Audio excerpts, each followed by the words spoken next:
Hey boys and girls, I'm here for chapter 2 of the Chocolate Touch, but first I want to show you a really great tool. When I read, I like to take notes. It helps me keep up with the characters in the story. So check this out. I've got this really great app for you.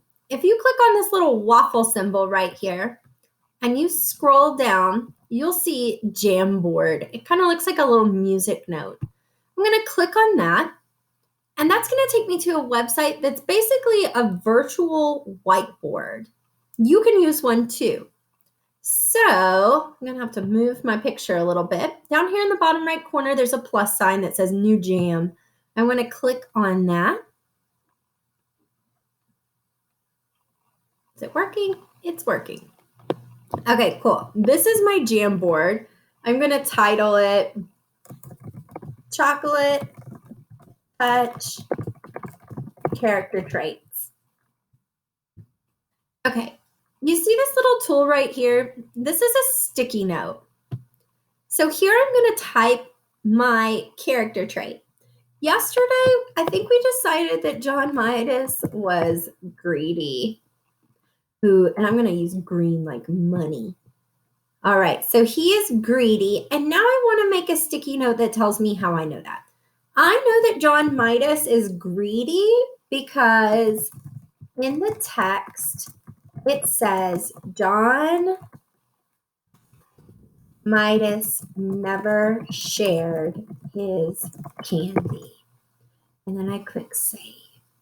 So now what I have is my character trait and my evidence. These two things go together in my mind.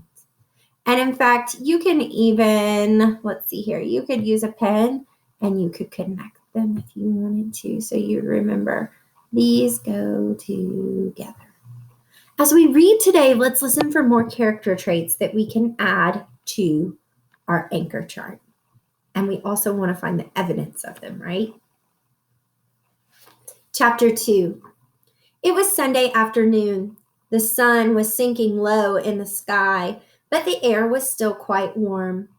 John was wandering along in the direction of Susan's house, absent-mindedly looking down at the sidewalk, when his eye was suddenly caught by a dully gleaming silvery gray coin lying right in his path. The coin was the size of a quarter, but even as he leaned forward eagerly to pick it up, John noticed there was something strange about it. It did not have a picture of George Washington or a picture of an eagle. On one side, there was a picture of a fat boy. On the other side were the letters J.M., which was funny, John thought, because those letters happened to be his initials. Grasping the coin firmly, he ran on toward Susan's house. She liked to collect things. He thought she might be interested to know that he had the beginning of a coin collection. Although he was in the habit of going over to Susan's by the same route once or twice almost every day, this afternoon John found himself turning left where he usually turned right. I always go the same way, he thought. This time, for a change, I'm going a new way. He did not stop to consider that you cannot go east by going west, unless you go all the way around the world. So he's headed in the opposite direction of his house on a whim, right? Only 2 blocks along the unfamiliar street, John came to a small corner store. It was a neat red brick building with 2 big shop windows. They were full of all sorts of candy. Susan was immediately, absolutely forgotten. John pressed his nose against one of the windows. He was imagining the taste of the chocolate-covered almonds and the chocolate fudge on the other side of the glass when he noticed a man in a white apron standing behind the counter and beckoning to him. John was surprised. He hadn't expected the store to be open on Sunday. What does it mean to beckon to someone? The man is standing on the other side of the window beckoning to John. He's inviting him in, right? Come on. Don't just stand there in the doorway, John, the man called heartily. Come on in. and get some fresh, sweet, creamy chocolate. There's a special sale today. Oh, so here he is. Look at him peering in. And this is the man who says, "Come on in." How did the man know his name? John wondered. He couldn't remember ever having seen the store before. The storekeeper saw John hesitate. "The chocolate I use in my kitchen comes direct from the heart of Africa," he said. "I use none but the finest ingredients. And my recipes, well, I bet you've never had chocolates like mine before. Come on in." "Thank you," John replied, walking to the counter. "But you see, the trouble is, well—" "No money?" the storekeeper asked. "No money whatsoever? What have you got there in your right hand?" John had forgotten the old coin in his hand. "Oh," he said, "this is part of my coin collection. He added more honestly, "I'm going to save this coin and then get some more to make a collection." "Let me have a look at it," the storekeeper said. He looked briefly at the coin. "Aha!" he exclaimed. "Is it any good?" John asked, his hopes suddenly rising. "Very good," said the storekeeper. "In fact, it's the only kind of money I accept. But I don't suppose that you'd want to spend it on a box." "A whole box? I imagine you'd rather keep this for your coin collection than spend it on chocolate, wouldn't you?" "Oh, no," John said. "Chocolate any day." "Go ahead, then. Help yourself," the storekeeper said, pointing to a heavily laden show table piled high with large cellophane-wrapped candy boxes, all exactly alike. "You mean I can have one of these?" John asked, his eyes round with surprise. The candy boxes were as big as the ones his father always brought home at Christmas time. "Just help yourself," the storekeeper assured him. "That is, unless you think it might be better to ask your mother first."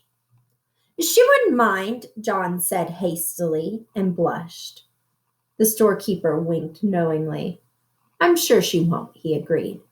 "Not in the long run, anyway." John tucked one of the large boxes under his arm, declined the storekeeper's offer to wrap it as a gift, thanked him, and hurried out of the store before there could be any question of anyone's changing his mind. The storekeeper smiled as he watched his customer hurrying away down the street. Well, boys and girls, I wonder, what character trait describes that? The storekeeper says, "Is your mom going to mind?" And John says, "Oh, no, she won't mind." That doesn't seem very truthful, does it? The character trait I would use here is this one. I would say John is dishonest. And my evidence is that he says his mother won't mind if he gets a box of chocolate, even though she's asked him not to eat so many sweets. And here's what I'm going to do. I'm going to keep all my character traits right here on the left side, and I'm going to keep all my evidence on the right.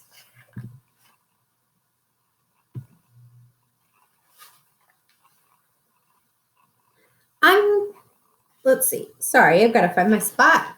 Oh, no.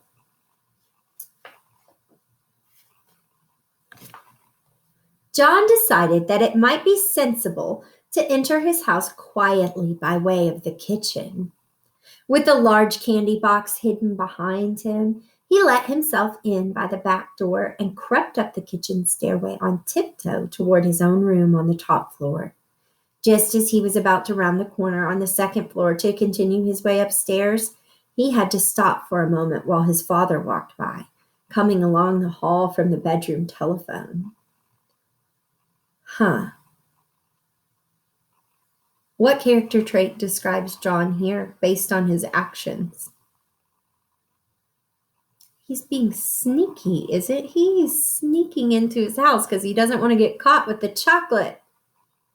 That was Mrs. Buttercup on the phone, Mr. Midas called to Mrs. Midas as she walked down the front stairs.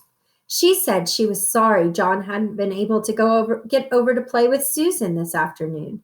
But it was a good thing in a way, she thought, because Susan's already so excited about her birthday party tomorrow. I wonder where John can have got to.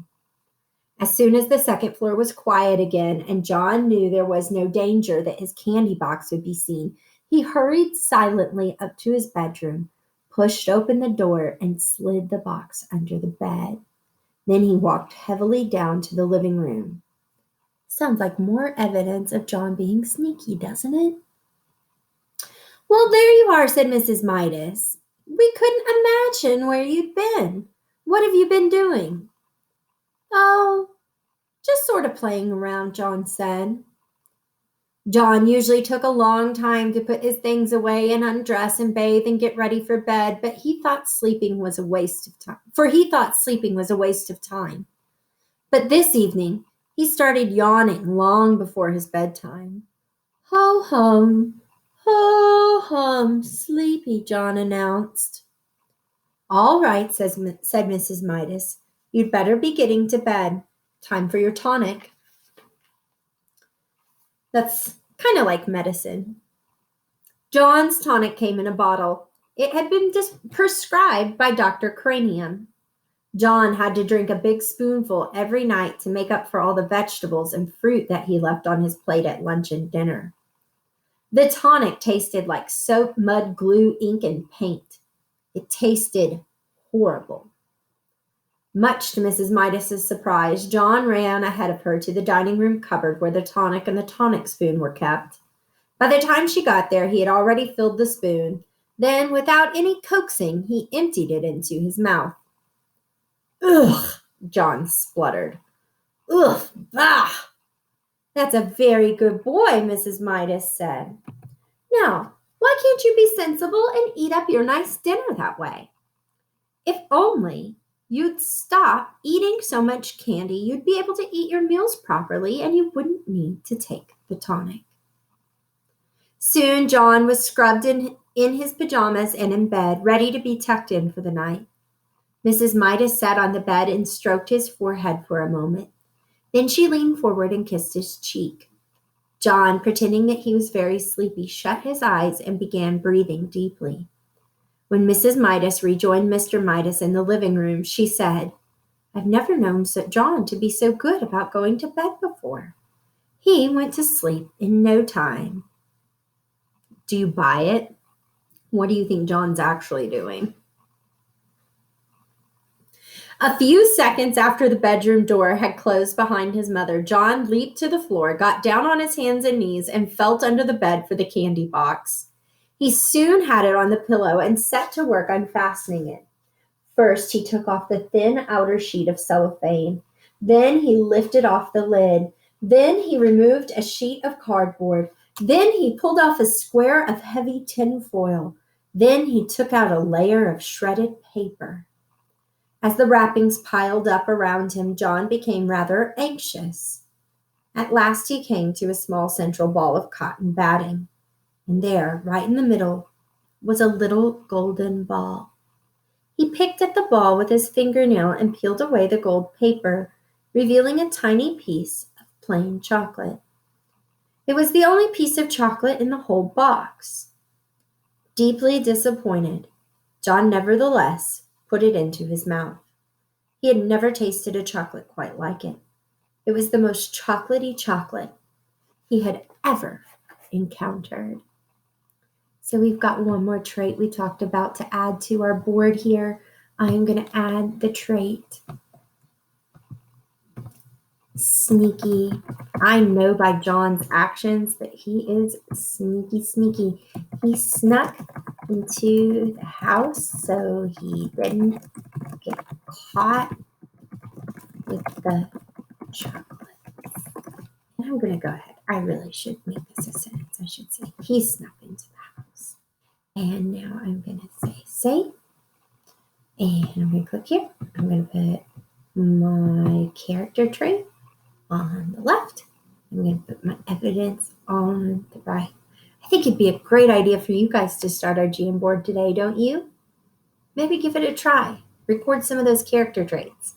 All right, we'll see you for chapter 3 next time.